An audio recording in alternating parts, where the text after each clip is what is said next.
Heto na ang pinakahuling balita na yumanig sa buong bansa. Kamakailan lamang ay nagkaroon ng matinding pahayag si Vice President Inday Sara Duterte laban kay Pangulong Ferdinand Cuting Jr. Sa isang panayam ibinunyag ni VP Sara ang ilang mga isyu at kontrobersiya na umano'y nagaganap sa administrasyon ni BBM. Ayon kay VP Sara, may mga desisyon ng Pangulo na hindi umano nakakabuti sa bayan at sa kanilang samahan bilang mga pinuno ng bansa. Naging matindi ang mga salitang binitawan ni VP Inday na nagdulot ng pagkagulantang sa maraming mamamayan. Sinabi niya na may mga pagkakataon na hindi siya kinukonsulta ng Pangulo sa mahahalagang desisyon, bagay na ikinadismiya niya. Bukod dito, inakusahan niya si PBBM ng pagiging masyadong malapit sa ilang mga opisyal na may kinakaharap na kontrobersiya at aligasyon ng katiwalian. Ang mga revelasyon na ito ay nagbunga ng iba't ibang reaksyon mula sa publiko at sa mga kapwa nila opisyal.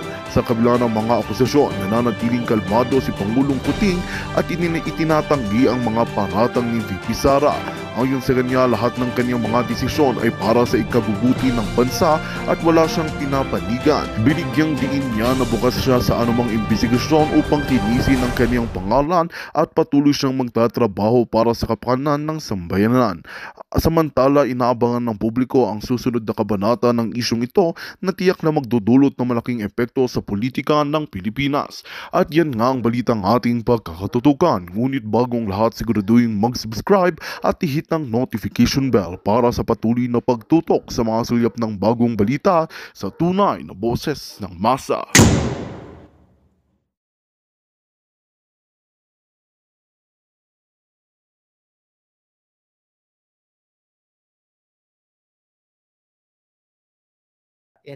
Personal, but ganun pa man.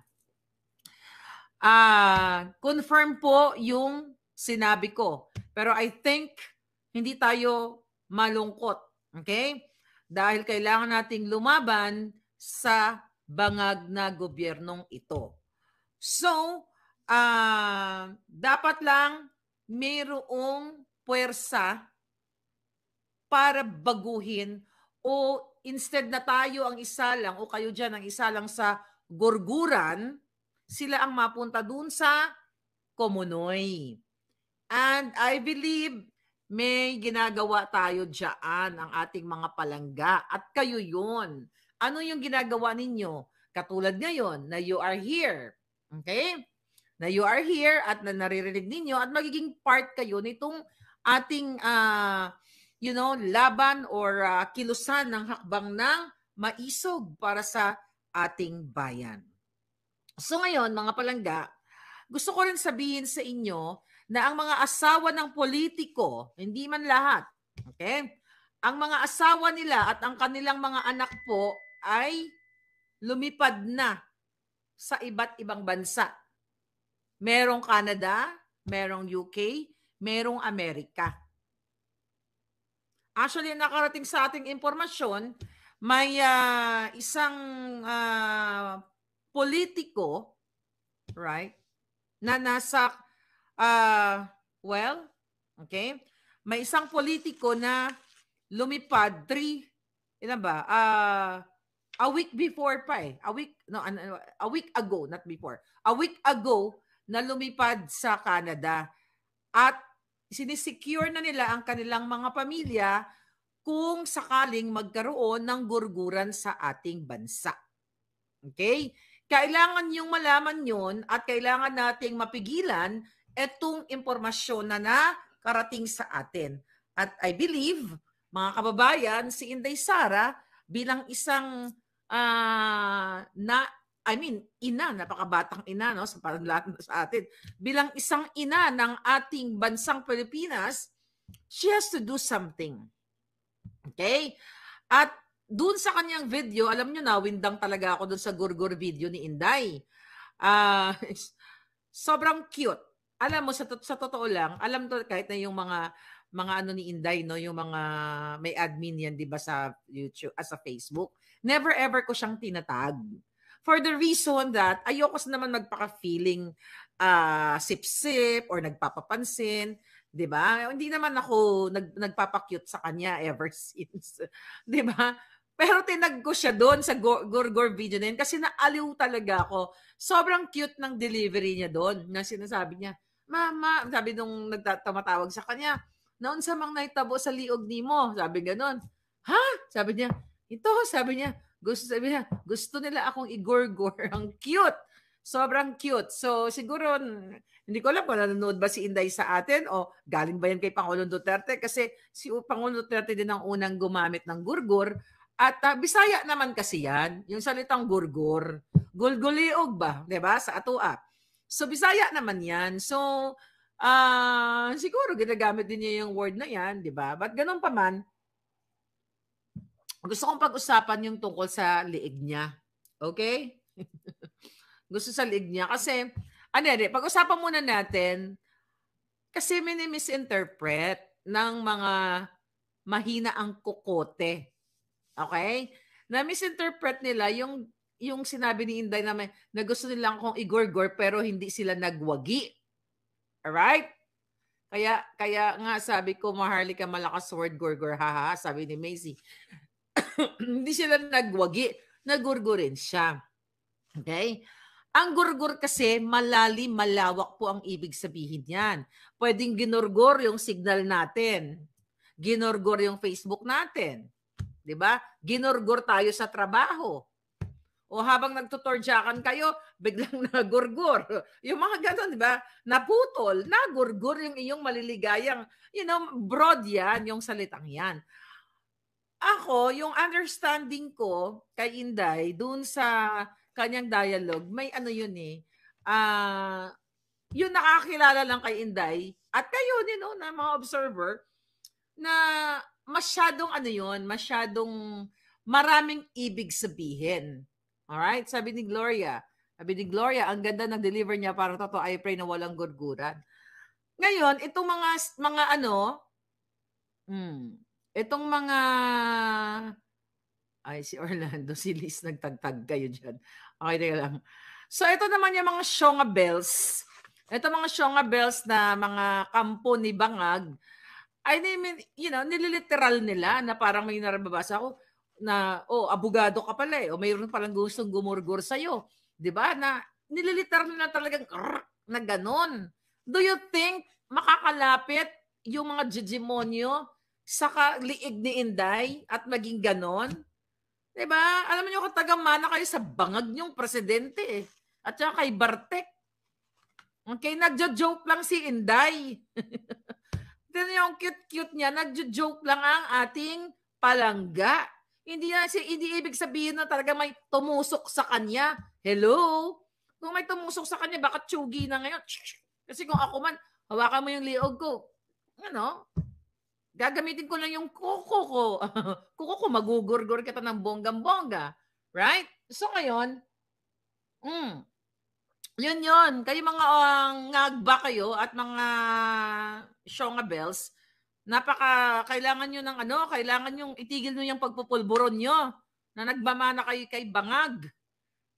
Si cute daw talaga, sabi ni Anago. So, ang interpretation dyan, mga kababayan, matagal na tinataksilan, tinatraidor, o ginugurgur ni Bangag ng kanyang asawang si Bartek, si Tambaluslos, si Inday, ang mga Duterte, at tayong mga vloggers na sumusuporta sa tamang landas. Matagal na nilang ginugurgur si Inday. Nung pag-upo pa lang ni Kuting, ginugurgur na nila. Okay? So yan ang totoong kwento. Kaya sabi ni Inday, hindi sila nagwagi.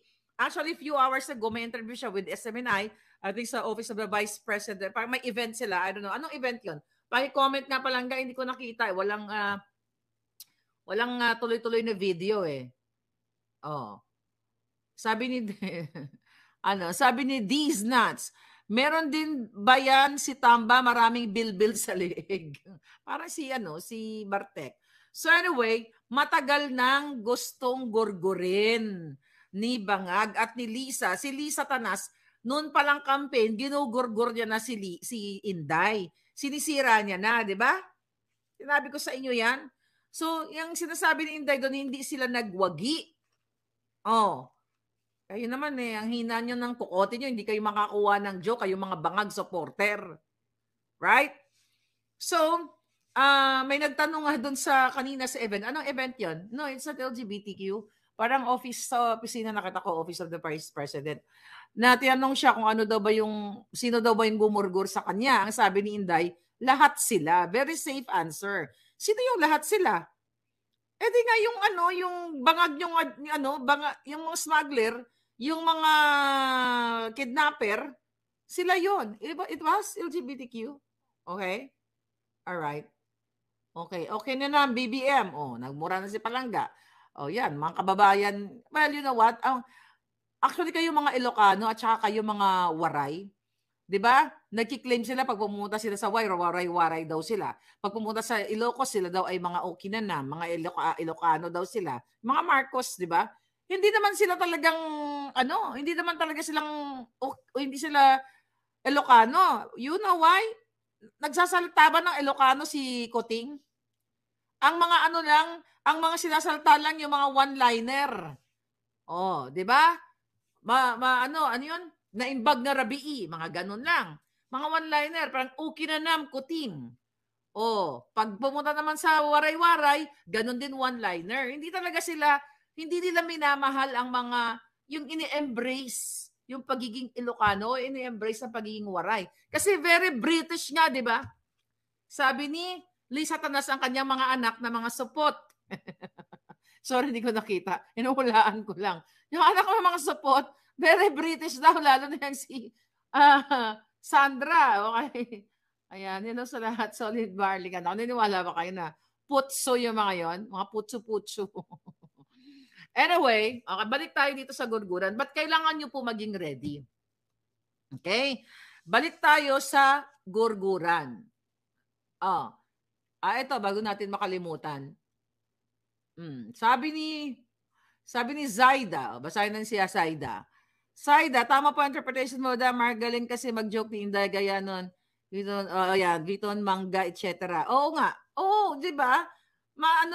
Manang-mana sa tatay. May kakaibang Then, sabi niyo dun sa interview, tatakbo daw yung si Pangulong Duterte, si Baste, sa pagkasenador at saka yung kanyang kuya. Tapos siya daw, ingon ng kanyang mama, ay magtakbo siya presidente. Alam mo, sabi nga ng mga nagbabasa, siguro litong-lito na to mga bangag na to kung anong ibig sabihin ni Inday. Okay? So dun sa mga nakakilala sa kanya, ay talagang nauunawaan niyo siya. Basahin natin to. Maganda tong sinabi ni Hitchhiker. Ilocano ako na loyalistang nabudol. Naimbag nga rabii sa imo Hitchhiker. Di ba? Suportahan natin ang sabi ni Diamond Shen, suportahan natin. Nadula na si Diamond. Nadula ka na Diamond. Asa man kakaron? Ayan.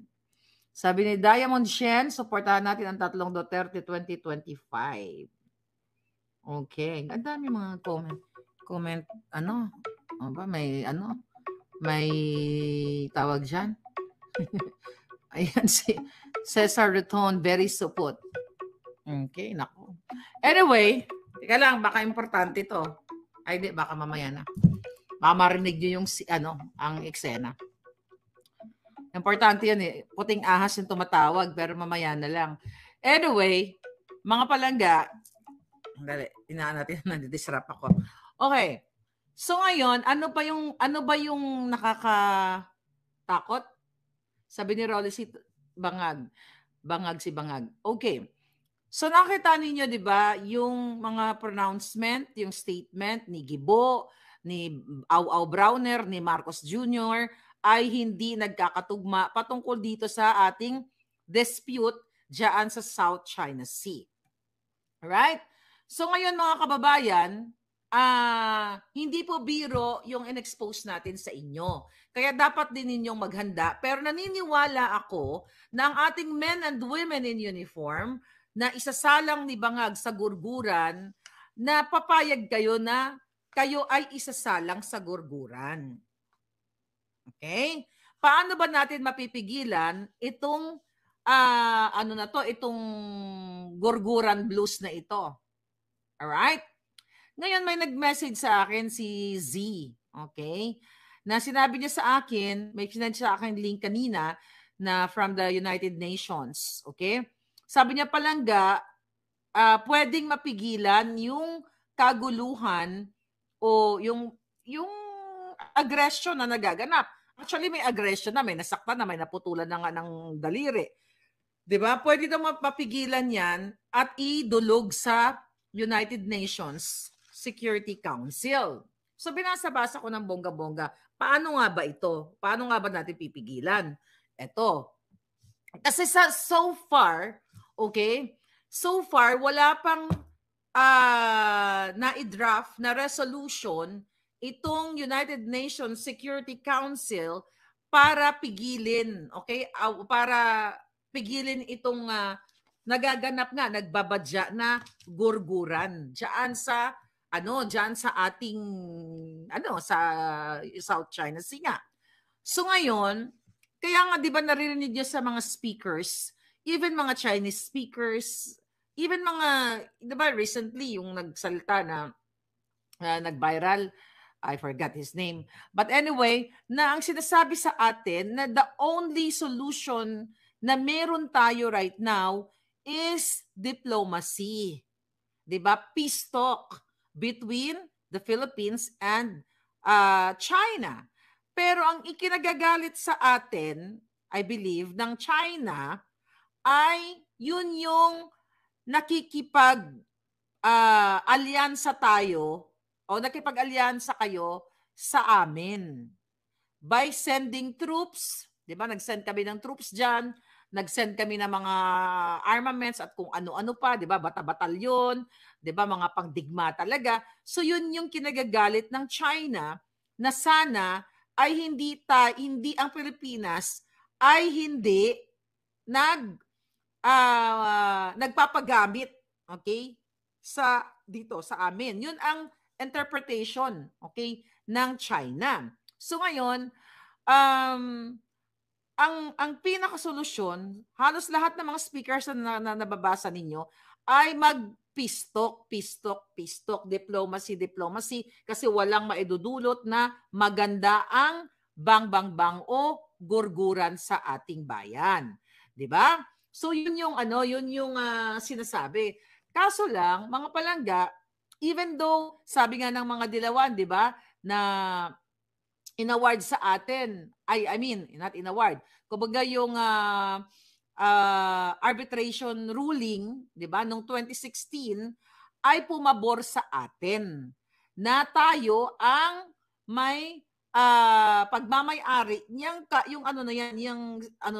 South China Sea na yan, yung kung nasaan yung BRP Sierra Madre na bulok-bulok na kung saan mga kababayan na pumanig sa atin. Kaya ngayon yung pinagmamalaki ng mga dilawan kasi yung ruling ay pumabor sa atin. Na sinasabi na nga na yung kiniklaim nating historic water na yan, atin yan. Okay? Kaso ang nangyari, 'di ba? Kung naalala ninyo, narinig sa balita na ang China ay hindi pumayag. Okay? Doon sa ruling na 'yon. So meaning ay ni-reject niya or hindi niya in-honor etong ruling na 'yon, yung ano tawag dito? Yung sinabi na sa Pilipinas yan. So kaya nga may tinatawag tayo ngayong dispute. Okay? So dahil doon sa article ni Z na nabasa ko, sabi niya sa akin, palangga, pwede tayong pumunta sa United Nations, sa Security Council para mapigilan itong kagurguran na gustong mangyari ng Bangag Junior na ito. Okay? So binasa-basa ko, so napag-alaman natin na ang National Security Council ay mayroong 15 members na kung saan kapag mayroong ganitong klaseng dispute, particularly sa atin, sa China at sa Pilipinas, so pwedeng pumasok na ngayon itong United Nations Security Council para sila ay magbotohan para pigilin ang both parties, China and the Philippines, na wag kayong dumako sa ganyan. Kumbaga, huwag kayong mag-away. In layman's term, huwag kayong magkagulo. Okay? So ngayon, dahil, yung China naman, willing siya makipag-usap eh. Di ba? Nung pumunta si Kuting doon sa Singapore, yung isang general doon na may tinanong siya at saka bakit parang hindi na lang ito daanin sa maayos na pakikipag-usap o yun nga, sa diplomacy. So ngayon, mga kababayan, so diyan pala sa sa UN, pwede pala talaga mapigilan itong kaguluhan na ito. But the problem, hindi sila gumagawa ng resolution para patigilin ang girian. Kasi ang gusto nila na isettle through peace talk, through diplomacy. Kaso nga, bigla tayong nagsiga-sigaan, di ba, si Marcos Jr., na pag may nasaktan o nategi sa atin dyan sa South China Sea, ay ito ay tatawid na tayo sa Rubicon River. Pero naputulan ng daliri, si kawawang marine officer, Facundo, nag-change na naman siya ng parang biglang umatras yung jetlog niya. Pero ang totoo, isasalang kayo sa gurgura. Nag-iba-iba sila ng statement. Sabog-sabog. So ngayon, base sa ating nasaliksik, pwedeng gawin ng United Nations Security Council yan na magkaroon sila ng resolusyon para pigilan ito at lalo na mayroon ng aggression na nagaganap. But the problem, mga kababayan, so ang Security Council ay mayroong 15 miyembro, na mga bansa. Which is isa sa member doon ay ang China as permanent parang chair or seat. So, intindihin natin. I-share ko lang sa inyo. So, meron tayong 15 members. Okay? 15 members na iba't ibang mga bansa at mayroong 5 na permanent seats na boboto doon sa draft na gagawin ng council na yon para pigilan itong dispute sa Pilipinas. The problem, sa 5 permanent seats na yon, nandoon ang US, UK, China, France, and Russia. And 10 non-permanent seats. Ano ba pagkakaiba nun? Ang 5 permanent seats, ibig sabihin, permanente sila. Diba? Diyan sila forever hanggat hindi binabago yung charter. Okay, diyan sila forever. Yung 10 permanent seats, 10 countries o 10 states, 10 bansa na bumuboto rin kapag may mga ganitong klaseng resolusyon o na pagbobotohan. Pero itong mga itong non-permanent seats na yan, sila ay parang nagro-rotate. May term sila, 2-year term lang yon. 2 years lang. After 2 years, magbobotohan uli. So, papaliwanag ko lang saglit kung bakit ito hindi pa ginagawa pala ng United Nations Security Council, itong resolution na to stop China and the Philippines sa kanilang kaguluhan. Kaya gusto nilang mag-settle ito through peace talks, through diplomacy. Kasi let's say, for example, okay, katulad niyan, na nagkaroon, let's say, nagputukan na dyan. Diba? Nagkategian na, China. Simula na ng kaguluhan. So, kumbaga simula na ng gurguran. So, pwede ang duty, okay, o itong body na ito, ang kanilang role sa mundo, itong United Nations Security Council ay maggawa ng resolusyon para pigilan yung aggression na tinatawag o yung bangbangan na nga o gurguran. Kaso, etong mangyayari. Dahil sa kabila ng gusto ng China ng peace talk, tapos si Kuting ay nagsiga-sigaan dahil malakas ang loob dahil naka-back up kami sa kanya. Right? So habang nagkakaputukan na dyan ng bonggang-bongga, magbubutuhan sila na, itigil na yung gera na yan. Mga kababayan, ayaw ng China tumigil. Dahil sinubukan nyo kami, tapang-tapang nyo. Eto ka ngayon. Kunwari, ayaw nila, di ba? So kahit gumawa ng resolution, thank you for this. This is very informative. Kahit gumawa pa ng resolution ang United Nations Security Council, mga kababayan, okay? At magbotohan sila, tandaan nyo, ang kailangan lang ng boto ay 9 affirmative votes from the 15 na mga bansa na miyembro nitong National Security Council na ito. Okay, 9 affirmative votes. Ibig sabihin na mag-aayon o sinusuportahan nila yung resolution na itigil na ang giyera ay ang kagulo. Yes, giyera na nga, di ba? Yung explanation natin, nagkaroon na ng putukan. Di ba? 9 affirmative votes para itigil ang kasalukuyang kaguluhan dyan sa South China Sea. Alright. So, 9. So, ang 5 doon, na sinabi ko kanina sa inyo na na permanent seats, yung mga bansang US, UK, China, France, and Russia, dapat doon, mga palangga, sa 5 yun, ni isa doon, dapat walang bumoto ng no or negative. Kasi yun yung nangyari pa sa Russia and Ukraine. Nung nilulusob na, di ba, ng Russia ang Ukraine, na pinapasok na sila, so nagkaroon ng resolution at ang Russia ay nag-veto. Ibig sabihin, hindi siya pumanig sa resolusyon na itigil ang bang sa Ukraine. Kaya tingnan nyo, hanggang ngayon nagkakagulo na. Ayaw nila kasi isa sila.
Magandang balita ang hatid namin sa inyo ngayong araw. Sa pagtatapos ng aming balitaan, nagbigay kami ng mga mahalagang impormasyon.